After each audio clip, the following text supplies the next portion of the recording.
এই হলো আমার বরনা স্টেট মেডিকেল ইউনিভার্সিটি। আপনাদেরকে সংক্ষেপে একটা ধারণা দিব। মেডিকেল ইউনিভার্সিটি যদি আপনি রাশিয়াতে পড়াশোনা করতে আসতে চান, সেক্ষেত্রে আপনার কিভাবে আসবেন, কত টাকা খরচ হতে পারে, কোন কোন সেমিস্টারে আসবেন, কোন কোন বাসাতে আসতে পারেন, এই নিয়ে হচ্ছে আজকের ভিডিও। এবং এখন কিন্তু -4-5 মতো চলতেছে। আজকে আবহাওয়াটা অনেক রোদ উঠেছে। এই হচ্ছে ইউনিভার্সিটির বাহিরের যে পরিবেশটা, এই পরিবেশটা আজকে পরিবেশটা খুবই ভালো, কিন্তু প্রচণ্ড পরিমাণে ঠান্ডা রয়েছে। এই হলো ইউনিভার্সিটির ফ্রন্ট অফ ভিউ। এবং পরবর্তীতে যে আমরা ভিডিও দিব ইউনিভার্সিটির ভিতরে কী কী রয়েছে এই বিষয়গুলো নিয়ে একটা ভিডিও হবে। তো অবশ্যই নতুন হয়ে থাকলে ফেসবুক পেজ এবং ইউটিউব চ্যানেলটা সাবস্ক্রাইব করে আমাদের পাশেই থাকবেন এবং পরবর্তী ভিডিওগুলো অবশ্যই দেখবেন। তো আজকের আবহাওয়াটা খুবই ভালো। এই যে বড় ভাই রয়েছেন, ইনি হচ্ছে রেসপিরেটরি মেডিসিনে গ্রাজুয়েশন করতেছে ইউনিভার্সিটি থেকেই। তো আজকে ভাইকে নিয়ে হচ্ছে, যেহেতু ভাই হচ্ছে দীর্ঘদিন ধরে এখানে MBBS কমপ্লিট করছেন এবং গ্রাজুয়েশন করতেছেন, ভাইকে হচ্ছে আমি প্রশ্ন করব এবং ভাই হচ্ছে উত্তর দেবে। প্রথমত ভাই, আপনি হচ্ছে এখানকার একজন স্টুডেন্ট, দীর্ঘদিন ধরে এখানে আছেন। তো প্রথম প্রশ্ন হলো, আপনাকে রাশিয়ার মেডিকেল ইউনিভার্সিটি সম্পর্কে একটু সংক্ষেপে একটু ধারণা দেন। রাশিয়ার ভিতরে যে মেডিকেল ইউনিভার্সিটিগুলো আছে সেগুলো খুবই ভালো, সবগুলাই গভর্নমেন্ট আন্ডারে আছে। টিউশন ফি বাংলাদেশের মতোই, এখানে টিচাররাও অনেক ফ্রেন্ডলি, যে পর্যটন লাশ সব কিছু আছে। এখানে প্র্যাকটিক্যাল করার মতো সুযোগ সুবিধা আছে। তবে রাশিয়াতে পড়তে গেলে 2টা ভাষায় পড়তে হয়। আপনি 2 ভাষায় পড়তে পারবেন, হয় রাশিয়ান না হয় ইংলিশ। যারা রাশিয়াতে থাকবে তাদের জন্য রাশিয়ান বেটার, আর যারা রাশিয়ায় থাকবে না তাদের জন্য ইংলিশই বেটার পড়া। আচ্ছা ভাই, রাশিয়াতে মেডিকেল ইউনিভার্সিটিতে অ্যাপ্লিকেশন করতে কোন কোন ইনটেকে সে আসতে পারবে, কোন কোন ইনটেকে সে অ্যাপ্লিকেশন করবে? রাশিয়াতে মেডিকেলে পড়তে হলে মাত্র একটাই ইনটেকে পড়তে পারবে, সেটা হচ্ছে যে সামার সেপ্টেম্বরের যে সেশনটা আছে তার জন্য অবশ্যই অ্যাপ্লাই করতে হবে এপ্রিলের আগে, তাহলে সেই সেশনটা ধরতে পারবে। তবে সেপ্টেম্বরের 20 তারিখের পরে থেকে যে ইংলিশ মিডিয়ামটা শুরু হয়, আর সেপ্টেম্বর 1 তারিখ থেকে রাশিয়ান মিডিয়াম শুরু হয়ে যায়। এগুলোর টিউশন ফি কেমন হয়ে থাকে পার ইয়ারলি?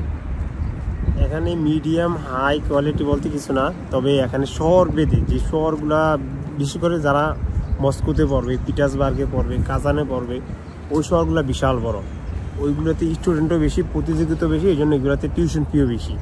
আচ্ছা। আর যেসব ইউনিভার্সিটিগুলো একটু মস্কো থেকে অনেক দূরে, শহরগুলো ছোট, সেখানে স্টুডেন্টও আছে, মোটামুটি অনেক স্টুডেন্টে আছে, কিন্তু টিউশন ফিগুলো তুলনামূলক কম। ভাই, এখন যে আমরা যে বরনা স্টেট মেডিকেল ইউনিভার্সিটি আছি, এই ইউনিভার্সিটির মূলত টিউশন ফি কীরকম? একটা যেহেতু একটা রাশিয়ান মিডিয়াম, একটা ইংলিশ মিডিয়াম, দুইটার টিউশন ফি আলাদা করলে কীরকম হয়ে থাকে? রাশিয়ান মিডিয়ামে টিউশন ফি থেকে ইংলিশ মিডিয়াম টিউশন ফি একটু বেশি, প্রায় 50 থেকে 70,000 রুবেল বেশি থাকে, আর সেটা প্রত্যেক বছরে 5% করে বাড়ে। এখানে রাশিয়ান মিডিয়ামে টিউশন ফিটা হচ্ছে 2,70,000 থেকে 85,000-এর মধ্যে, আর ইংলিশ মিডিয়ামটা 3,60,000 থেকে 68,000-এর মধ্যে, এটা হচ্ছে রুবেলে। আর বাংলাদেশের টাকা ক্যালকুলেট করতে হলে আপনাকে গুগল রেটে ক্যালকুলেট করতে হবে, কেননা এটা গুগল রেট ওঠানামা করে, নির্দিষ্টভাবে বলা যায় না। বা পরের প্রশ্ন যেটা হলো যে রাশিয়াতে আমরা যেটা বলি MBBS, যেটা আপনি করেছেন, তো এইটা মূলত কয় বছরের কোর্স? এটা মূলত 6 বছরের কোর্স। 6 বছর, এর মধ্যে 3 বছর হচ্ছে 3 বছর হচ্ছে আপনার নন ক্লিনিক্যাল সাবজেক্টগুলো হয়, আর 3 বছর পরে আপনার ক্লিনিক্যাল সাবজেক্টগুলো হয়। এই মিলে 6 বছর। এখানে কোনো ইন্টার্নশিপ নাই। এখানে কেউ চাইলে সরাসরি পোস্ট গ্রাজুয়েশন, যেটা রাশিয়ান অর্ডিনেটররা বলে, ওইটাতে অ্যাডমিশন নেওয়া যাবে। এটা হচ্ছে 2 বছরের। ওইটা নিতে হলে অবশ্যই এক্সাম দিয়ে পাস করতে হবে, স্টেট এক্সাম দিতে হবে। দেওয়ার পরে পাস করলে তারপরে ওয়েটিংয়ে থাকতে হবে সাবজেক্ট আসে কিনা, সাবজেক্ট আসলে অ্যাডমিশন নিতে পারবে। আচ্ছা, পরের প্রশ্ন হলো, যদি কেউ ধরেন তার বাংলাদেশের পরীক্ষায় সে পাস মার্ক পেল না, এখন যদি সে ইচ্ছা করে, সে কি রাশিয়াতে আসতে পারবে? অবশ্যই রাশিয়া আসতে পারবে, বাট বাংলাদেশে পড়াশোনা করতে পারবে না, বাংলাদেশে প্র্যাকটিস করতে পারবে না। আর পরের প্রশ্ন হলো যেটা, যদি কেউ এরকম হয় যে সে রাশিয়াতেই প্র্যাকটিস করবে, সেটা কি সম্ভব? অবশ্যই সম্ভব, কেননা যদি রাশিয়াতে পড়াশোনা করে থাকে, তবে রাশিয়ান ভাষা জানলে 100% করতে পারবে প্র্যাকটিক্যাল, এমনকি জব করতে পারবে। জব করার প্র্যাকটিক্যালের পাশাপাশি টাকাও পাবে হসপিটাল থেকে। আচ্ছা, তাহলে যদি কেউ রাশিয়াতে প্র্যাকটিস করতে চায়, জব করতে চায় হসপিটালগুলোতে, তাহলে তাকে আপনি কোন ভাষা সাজেস্ট করবেন? কোন ল্যাঙ্গুয়েজে পড়ার জন্য? আমি কোনোটাই সাজেস্ট করবো না এইভাবে। আমি জাস্ট আগে জানতে হবে ফিউচার প্ল্যান কি।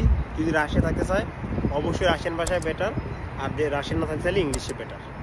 আচ্ছা ঠিক আছে, বুঝতে পারলাম। কেউ যদি পড়াশোনা করে, সে যদি চেষ্টা করে, সে কি রাশিয়ান নাগরিক পাবে? অবশ্যই পাবে, এমনকি এটা ইজিলি পাওয়া যায় মেডিকেলদের জন্য। আচ্ছা, মেডিকেলে খুব ইজিলি পাওয়া যায় না?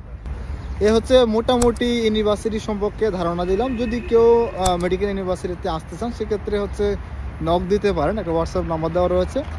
এছাড়া হচ্ছে আমার ফেসবুক পেজ, ইউটিউব চ্যানেল, আমার যেমন অন্যান্য ইউটিউব চ্যানেল, ফেসবুক পেজ রয়েছে, সেগুলোর লিঙ্কগুলো ডিসক্রিপশনে দেওয়া রয়েছে, সেগুলো অবশ্যই ফলো করে নেবেন। এবং এই চ্যানেলে যদি নতুন হয়ে থাকেন তাহলে চ্যানেলটা সাবস্ক্রাইব করে আমাদের সাথেই থাকবেন।